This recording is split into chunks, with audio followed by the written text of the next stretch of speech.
નમસ્કાર વિદ્યાર્થી મિત્રો, બધા જ વિદ્યાર્થી મિત્રોનું મારા આજના આ વિડીયોમાં હાર્દિક સ્વાગત છે. સુખ આપનાર મહાગણપતિજી સર્વ વિદ્યાર્થીઓને ખૂબ જ સુખી કરે, જીવનમાં ખૂબ જ સફળતા આપે એવી પ્રભુના શ્રીચરણોમાં પ્રાર્થના સાથે આજનો સામાજિક વિજ્ઞાનનો પ્રશ્નપત્ર 4 જેનો વિભાગ સી તેનું સંપૂર્ણ સોલ્યુશન કરીશું. વિદ્યાર્થી મિત્રો, મારા આ વિડીયોને લાઈક કરવું, ચેનલને સબસ્ક્રાઈબ કરવી અને તમારા સાથી મિત્રો સાથે શેર અવશ્ય કરવું. જો 3 માર્કના પ્રશ્ન છે, મુદ્દાસર અને વ્યવસ્થિત લખવા. ખાસ કરીને 3 માર્કના અને 4 માર્કના જે પ્રશ્ન છે એ જો તમે વ્યવસ્થિત કરી લ્યો છો તો તમારે 1 માર્કના છે એમાંથી નીકળવાના છે.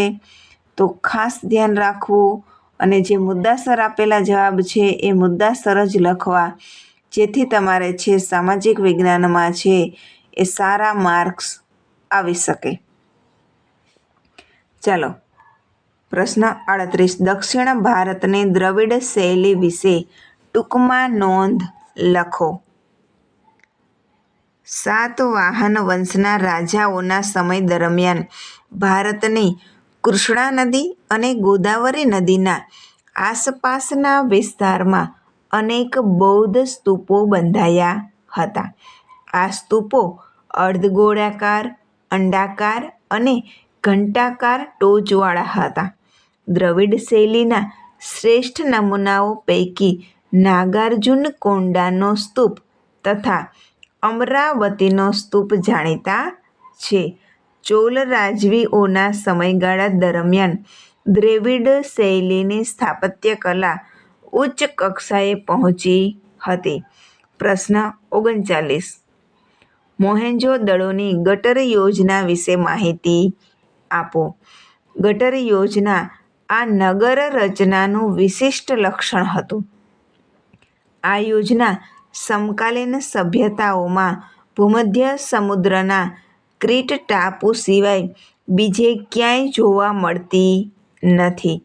નગરમાંથી ગંદા પાણીના નિકાલ માટે ગટર બનાવવામાં આવી હતી. દરેક મકાનમાં એક ખાળકૂવો પણ હતો.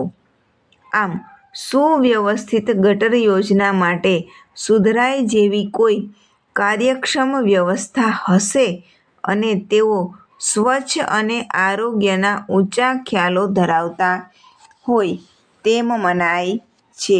અહીં ધ્યાન રાખો વિદ્યાર્થી મિત્રો, તમને પ્રશ્ન ફેરવીને પૂછે કે પ્રાચીન ભારતમાં સ્વચ્છતા અને આરોગ્યના ઊંચા ખ્યાલો ધરાવતા લોકો વસતા હતા. વિધાન સમજાવો.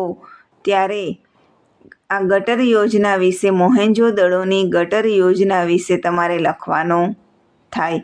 અહીંયા મોહેંજો-દડોના લોકો છે એ સ્વચ્છતા અને આરોગ્યના ઊંડા ખ્યાલો ધરાવતા હતા એમ કરીને પણ પ્રશ્ન પૂછે.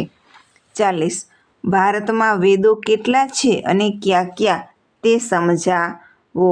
વેદનો અર્થ જ્ઞાન થાય છે. આમ વેદો એટલે જ્ઞાન આપનાર સાહિત્ય કહેવાય. વેદો 4 છે: ઋગ્વેદ, યજુર્વેદ, સામવેદ, અથર્વવેદ. પહેલું, ઋગ્વેદ ભારતીય સાહિત્યનું પ્રાચીનતમ પુસ્તક છે. તેમાં કુલ 1028 ઋચાઓનો સંગ્રહ છે. તે 10 ભાગમાં વહેંચાયેલ અદ્ભુત ગ્રંથ છે. આ ઋચાઓમાં મોટા ભાગની દેવોને લગતી સ્તુતિઓ છે. ઋચાઓ ગદ્ય પદ્ય સ્વરૂપે રચાયેલ યજ્ઞનો વેદ છે. યજ્ઞ વખતે બોલવામાં આવેલા મંત્રો, ક્રિયાઓ અને વિધિઓનું તેમાં વર્ણન કરવામાં આવેલું છે. સામવેદ ઋગ્વેદની ઋચાઓનું ગાન કરવા માટે રચવામાં આવે છે. આ શ્લોકો રાગ અને લય સાથે ગવાય છે, માટે તેને સંગીતની ગંગોત્રી તરીકે પણ ઓળખે છે. અથર્વવેદમાં અનેક પ્રકારના કર્મકાંડો અને સંસ્કારોનું વર્ણન કરવામાં આવ્યું છે. પ્રશ્ન 41. કાંપની જમીનો તેના નિક્ષેપિત કાંપને આધારી છે, સમજાવો. ભારતની પૂર્વમાં બ્રહ્મપુત્રા ખીણથી શરૂ કરી પશ્ચિમમાં સતલુજ નદી સુધીનું અંતર ભારતનું મેદાન કાંપની જમીનોનું છે. દક્ષિણ ભારતમાં નર્મદા, તાપી, મહાનદી, કૃષ્ણા અને કાવેરી નદીઓનો ખીણ પ્રદેશ કાંપની જમીનો ધરાવે છે. આ ઉપરાંત મહાનદી, ગોદાવરી, કૃષ્ણા અને કાવેરી નદીના મુખ ત્રિકોણ પ્રદેશો કાંપની જમીનો ધરાવે છે. કાંપની જમીનોનું નિર્માણ નદીઓ દ્વારા નિક્ષેપિત કાંપને આભારી છે. તે જમીનમાં પોટાશ, ફોસ્ફરિક એસિડ અને ચૂનાનું પ્રમાણ વધુ હોય છે, જ્યારે નાઇટ્રોજન અને હ્યુમસની માત્રા ઓછા પ્રમાણમાં હોય છે.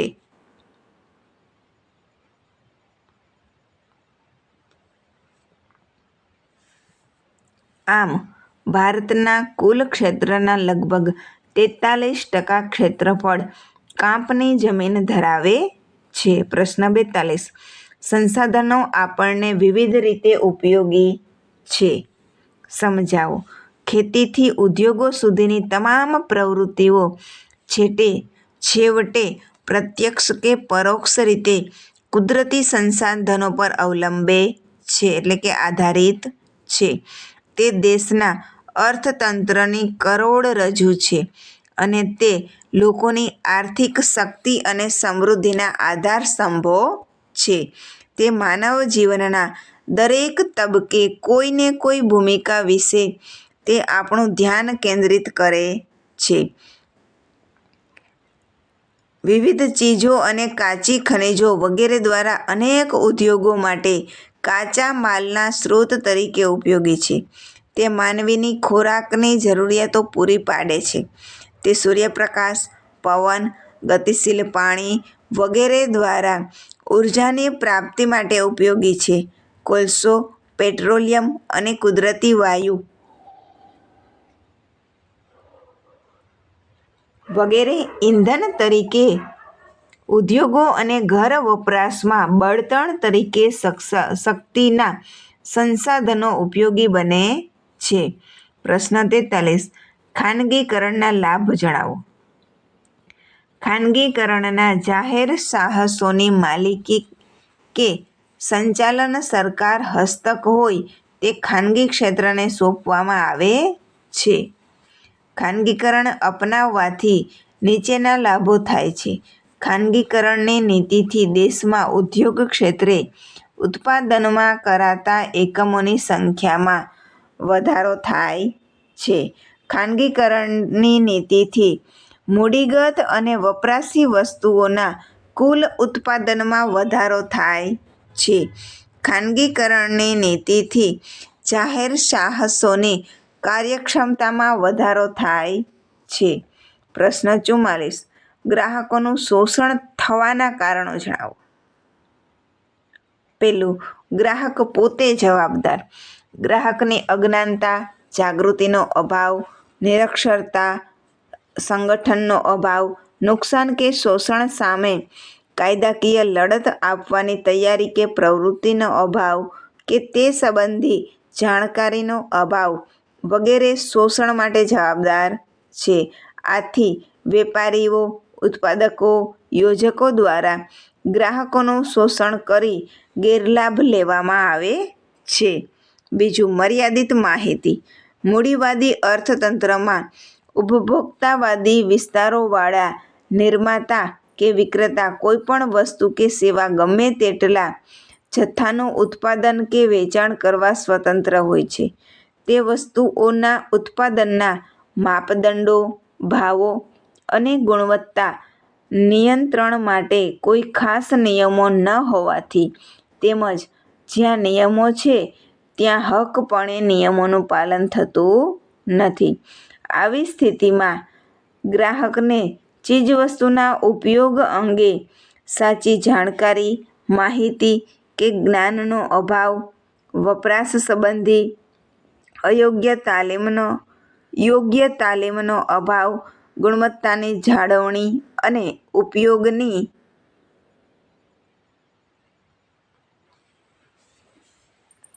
પદ્ધતિઓ, વેચાણ પછીની સેવાઓ, વોરંટી કે ગેરંટી જેવી માહિતી માપવામાં આવતી નથી.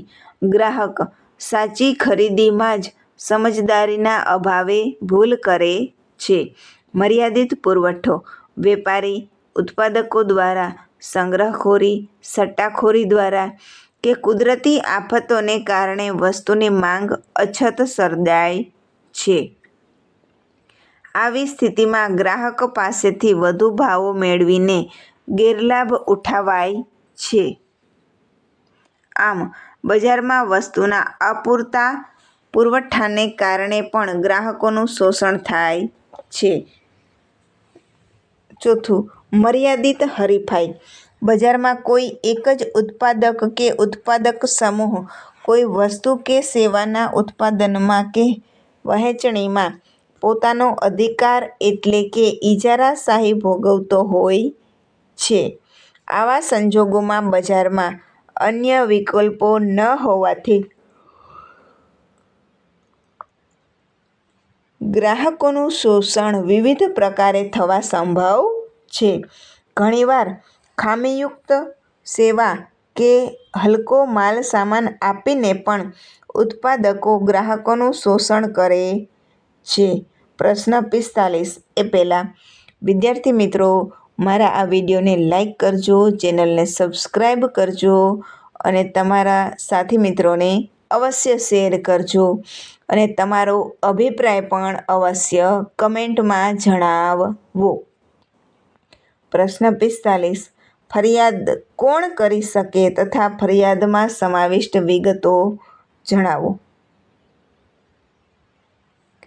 1. ગ્રાહક પોતે, કેન્દ્ર, રાજ્ય સરકાર અથવા કેન્દ્ર શાસિત પ્રદેશોની સરકાર, ગ્રાહક મંડળ કે જે કંપની કાયદા કે અન્ય પ્રવર્તમાન કાયદા હેઠળ નોંધાયેલ હોય તો એક કે તેથી વધુ ગ્રાહકો વતી પ્રતિનિધિત્વ સ્વરૂપે કોઈ ગ્રાહક કે જેમાં બધા ગ્રાહકોનું સમાન હિત હોય તે અથવા કોઈ માલ, ચીજવસ્તુઓ કે સેવા ખરીદનારની સંપત્તિથી ઉપયોગ કરનાર કુટુંબનો કોઈ સભ્ય માલ કે સેવામાં તૂટ કે ખામી બદલ થયેલું નુકસાન સામે ફરિયાદ થઈ શકે છે.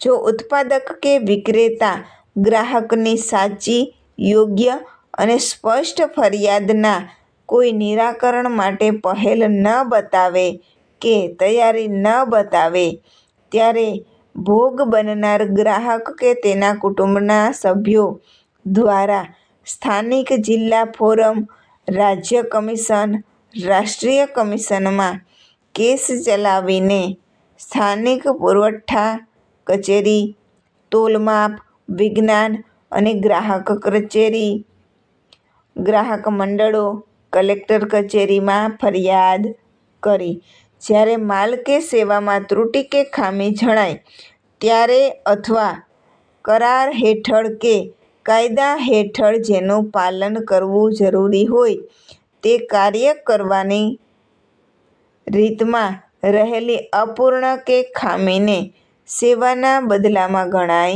નહીં. આમ, વસ્તુની ગુણવત્તા, પ્રકાર અને શુદ્ધતા, વજન સંબંધી ઘટ કે ઉણપ બદલ ગ્રાહક ફરિયાદ કરી શકે છે. ફરિયાદમાં સમાવિષ્ટ વિગતો.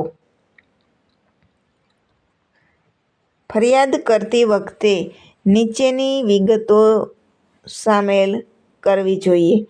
ફરિયાદ માટેની અરજી સરળ, સ્પષ્ટ, સાદી ભાષામાં ટાઈપ કરીને કે હસ્તાક્ષરમાં કે ઈમેલમાંથી કરી શકાય. જો કોર્ટમાં વકીલ દ્વારા કેસ ચલાવવાનો હોય તો સોગંદનામું કરવું જોઈએ. અરજીમાં અરજદારનું નામ, સરનામું, સમયપત્રક નંબર વગેરે લખવા જોઈએ.